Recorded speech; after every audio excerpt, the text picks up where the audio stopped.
Spiderman brand new day নতুন কিছু official artwork release হয়েছে।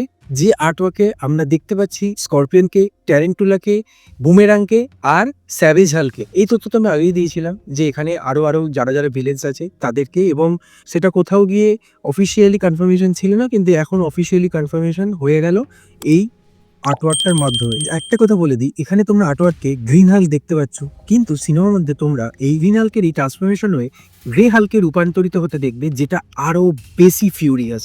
হ্যাঁ, এবং এটা ওই ইনক্রেডিবল হাল্ককে, যে ধরনের হাল্ক ছিল তাকেই ম্যাচ করার মতো পর্যায়ে যাবে।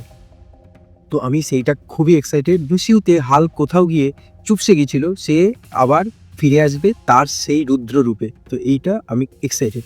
এছাড়া তোমরা ট্যারেন্টিনোর কমিক্স অ্যাকুরেট শ্যুট দেখতে পাচ্ছ এই ভিলেনের ক্যারেক্টারে, এবং বুমেরাংয়েও কমিক্স অ্যাকুরেট শ্যুটই তোমরা দেখতে পাচ্ছ।